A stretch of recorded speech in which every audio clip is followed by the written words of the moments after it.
Welcome to daily Indo पाक। My name is मुजाहिद। 5 दिसंबर को मुसद्दिक मलिक ने कहा कि रूस और पाकिस्तान के दरमियान सस्ते तेल के हवाले से डील हो गया है, जिसमें रशिया पाकिस्तान को सस्ता तेल फराहम कर देगा। लेकिन रिसेंटली पाकिस्तान के फॉरेन मिनिस्टर बिलावल भुट्टो ने एक न्यूज़ चैनल को इंटरव्यू देते हुए कहा कि पाकिस्तान रूस से सस्ता तेल नहीं खरीद रहा और न ही हमारा ऐसा कोई मुआहदा हुआ है। अब चूंकि मुसद्दिक मलिक ने कहा था कि रूस और पाकिस्तान के दरमियान सस्ते तेल के हवाले से डील हुआ था, तो उसने बिलावल के इस बयान के फौरन बाद कहा कि नहीं, बिलावल गलत है और रूस पाकिस्तान को सस्ता तेल बेचेगा। अब ये दोनों मिनिस्टर्स के दरमियान बहुत बड़ा तजाद है। एक कह रहा है कि हम रूस से तेल खरीदेंगे, जबकि दूसरा कह रहा है कि हमारे दरमियान ऐसा कोई डील नहीं हुआ है। इस वीडियो में इस टॉपिक को डिटेल से डिस्कस करते हैं कि क्या वजह है कि इन दोनों के बयान में एक तजाद पाया जाता है, और इसके साथ साथ ये भी डिस्कस करते हैं जो कि मेरा ख्याल है कि पाकिस्तान और रूस के दरमियान सस्ते तेल के हवाले से कोई डील नहीं हुआ है। रूस जो कि 9 महीने पहले पाकिस्तान के साथ डील करने के लिए तैयार था, आज क्यों इनकार कर रहा है? हमने इन 9-10 महीनों में ऐसा क्या किया जिसकी वजह से रूस इस डील से पीछे हट रहा है? मगर इससे पहले प्लीज चैनल को सब्सक्राइब करें और वीडियो को लाइक करें। किस्सा शुरू होता है इमरान खान की हुकूमत से। फरवरी 2022 में इमरान खान रूस का दौरा करता है, जिसका मकसद रशिया से सस्ता तेल, गंदम और गैस खरीदना था। लेकिन उसी दौरान रशिया यूक्रेन पर हमला करता है, जिसकी वजह से इस दौरे को काफी कंट्रोवर्शियल बनाया जाता है और फिर उसके बाद इमरान खान की हुकूमत खत्म हो जाती है। अब इसके बाद जब पीडीएम से इस डील के हवाले से कहा जाता है तो वो बहाने बनाना शुरू कर देते हैं। पहले वो कहते थे कि इमरान खान और पुतिन के दरमियान सस्ते तेल और गंदम के हवाले से ऐसा कोई डील हुआ ही नहीं था, जिसके फौरन बाद रशियन काउंसिल जनरल कहता है कि रशिया पूरी तरह से तैयार है पाकिस्तान को ऑयल देने के लिए। इसके बाद पीडीएम हुकूमत ने कहा कि पाकिस्तान की रिफाइनरीज रशियन ऑयल को रिफाइन कर ही नहीं सकती, क्योंकि रशियन ऑयल बहुत ज्यादा गाढ़ा होता है। ऐसे में रशिया को समझ आ जाता है कि पीडीएम हुकूमत पूरी तरह से यूएस के इन्फ्लुएंस में है और वो फिर इसको डिस्कस करना छोड़ देते हैं। अगर इमरान खान ने ये डील किया होता तो पाकिस्तान को सालाना $3 बिलियन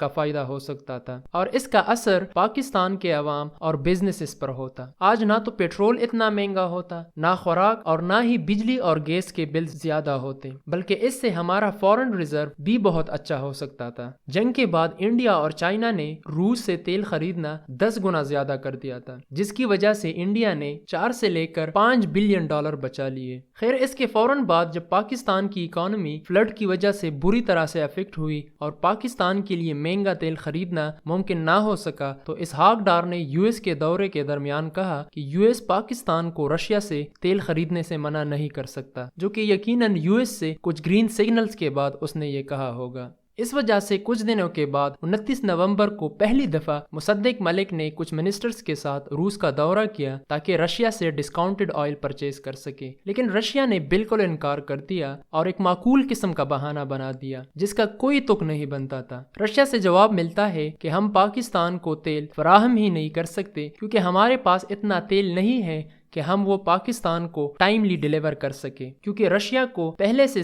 बहुत ज्यादा ऑर्डर मिल चुके हैं। अब मैंने ये क्यों कहा कि इस बहाने का कोई तुक नहीं बनता था, क्योंकि जंग के बाद पूरे यूरोप ने रशिया से 70 to 80% ऑयल बंद कर दिया है। इसके साथ रशिया ने कहा कि जब रशिया पूरी तरह से तैयार हो जाएगा तो पाकिस्तान को इस हवाले से आगाह किया जाएगा। इसके साथ रशिया ने पीडीएम को पीएसजीपी प्रोजेक्ट, जो कि एक गैस पाइपलाइन है जो कराची से लाहौर तक फैला हुआ है, पहले उसे मुकम्मल करने का कहा। लेकिन रशिया से आने के बाद 5 दिसंबर को मुसद्दिक मलिक ने कहा कि रशिया पाकिस्तान को सस्ता तेल देने के लिए राजी हो गया है। लेकिन कल जब बिलावल भुट्टो से इंटरव्यू में सवाल पूछा गया कि क्या पाकिस्तान रशियन ऑयल पर प्राइस कैप लगाएगा, तो इस पर उन्होंने कहा कि हम तो रशिया से तेल परचेज ही नहीं कर रहे, तो किस चीज पर प्राइस कैप लगा दें। बिलावल ने कहा कि पाकिस्तान और रूस के दरमियान ऐसा कोई मुआहदा हुआ ही नहीं है। यानी मुसद्दिक मलिक जो कहता था कि रूस पाकिस्तान को सस्ता तेल देने के लिए राजी हो गया है, वो सब झूठ था। बिलावल के इस बयान के फौरन बाद मुसद्दिक मलिक ने बिलावल के बयान को रिजेक्ट किया और कहा कि रशिया पाकिस्तान को चीप ऑयल देने के लिए बिल्कुल भी तैयार है। अब मेरे ख्याल से मुसद्दिक मलिक झूठ बोल रहा है। रशिया ने पाकिस्तान के साथ चीप ऑयल के लिए कोई डील नहीं किया है। चीप ऑयल तो क्या, रशिया पाकिस्तान को ऑयल ही नहीं बेचेगा और इसके बहुत सारे रीजन ریزنز ہیں۔ ان 9-10 مہینوں میں پاکستان نے بہت بڑی غلطیاں کی۔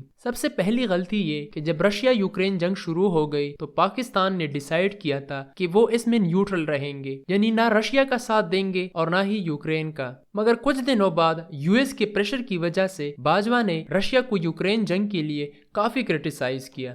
دوسری وجہ یہ کہ پاکستان پر کافی سارے الزامات لگے کہ پاکستان یوکرین کو اسلحہ بھیج رہا ہے، اور اس نیوز کو پوری دنیا نے کور کیا۔ جنگ کے درمیان یو ایس اور اس کے الائز کے پاس اسلحے کی کمی آئی تھی، تو اس لیے یو کے کارگو جہاز پاکستان سے یوکرین میں اسلحہ پہنچا دیتے تھے۔ اب یہ ایک بہت بڑا شفٹ ہے، پہلے ہم نیوٹرل تھے اور پھر ہم ڈائریکٹلی رشیا کے دشمنوں کو سپورٹ کرنے لگے۔ اس لیے اس نیوز نے پاکستان اور رشیا کے ریلیشن پر بہت برا اثر ڈالا، جس کی وجہ سے کچھ دنوں بعد ایک رشین سینیٹر نے پاکستان پر الزام لگایا کہ پاکستان یوکرین کی نیوکلیئر بام بنانے میں مدد کر رہا ہے، اور اس وجہ سے یوکرین اور پاکستان کے ڈپلومیٹس نے ایک دوسرے کے ممالک کا دورہ بھی کیا ہے۔ خیر یہ الزام تو بہت زیادہ ایگزیجریٹڈ تھا، مگر اس سے آپ اندازہ لگا سکتے ہو کہ یوکرین کو اسلحہ بیچنے کے بعد رشیا پاکستان سے کتنا ناراض تھا۔ چوتھا یہ کہ پاکستانی ڈیلیگیشن چیپ آئل لینے کے لیے رشیا 29 نومبر کو پہنچے، اور 5 دسمبر کو یورپ کی طرف سے رشین آئل پر پرائس کیپ آنے والا تھا۔ پرائس کیپ کے بارے میں بتا دوں، اس کا مطلب ہے آئل کو کسی خاص قیمت پر لمٹ کرنا۔ مثلا اگر ایک بیرل کی قیمت $95 ہے تو یورپ نے پوری دنیا سے کہا کہ رشیا سے تیل $65 پر بیرل سے زیادہ کا نہ خریدو۔ یورپ یہ اس لیے کر رہا ہے کیونکہ رشیا کی آئل ریونیو جنگ کے پہلے سے زیادہ ہو گئی ہے۔ اگر پہلے رشیا 3 مہینوں میں $60 بلین کماتا تھا تو اب وہ $90 بلین کماتا ہے۔ اس لیے یورپ چاہتا ہے کہ رشیا کی ریونیو کو کم کر دے تاکہ رشیا اس جنگ کو ایزیلی فائنانس نہ کر سکے۔ اب ہو سکتا ہے کہ آپ یہ انڈیا اور چائنا سے ایکسپیکٹ کرے کہ وہ EU کی پرائس کیپ کو ریجیکٹ کر دیں گے، جو انہوں نے کیا بھی، لیکن پاکستان سے یہ ایکسپیکٹ کرنا بے وقوفی سے کم نہ ہوگا۔ تو اس لیے رشیا کو پتا تھا کہ 5 دسمبر کو پاکستان US اور EU کے پریشر میں آ کر اس ڈیل سے پیچھے ہٹ جائے گا، تو پھر کیوں نہ اس ڈیل کو کیا ہی نہ جائے۔ تو یہ تھی کچھ وجوہات میرے خیال سے جس کی وجہ سے رشیا پاکستان کو چیپ آئل سیل نہیں کرے گا۔ جہاں تک PDM کی بات ہے تو پہلے تو وہ بہانے بناتے تھے جس کی وجہ سے ان پر الزام بھی لگا کہ PDM حکومت رشیا سے چیپ آئل اس لیے پرچیز نہیں کرتی کیونکہ ان کی حکومت کو امریکہ لے کر آیا ہے، اس لیے اگر وہ اس ڈیل میں کامیاب ہوتے تو ان پر یہ الزام ختم ہو جاتا۔ دوسرا یہ کہ جب سے PDM حکومت آ چکی ہے تب سے انرجی پرائسز بہت زیادہ بڑھ گئی ہے، جس کی وجہ سے وہ الیکشن میں نہیں جا سکتے۔ اگر رشیا کے ساتھ یہ ڈیل ہو جاتا تو یقیناً وہ اس سے آئل کی پرائسز کو بہت زیادہ کم کر سکتے تھے، اور اس سے انہیں الیکشن کمپین میں ایک بہت بڑا نعرہ مل جاتا، یعنی جو کام عمران خان 3.5 سال میں نہ کر سکا وہ PDM کی حکومت نے 9-10 مہینوں میں کیا۔ خیر یہ تھی میری انالیسس، اس بارے میں آپ لوگوں کا کیا کہنا ہے؟ نیچے دیے گئے کمنٹ میں اپنی رائے کا اظہار کریں۔ اب تک کے لیے اتنا، خدا حافظ۔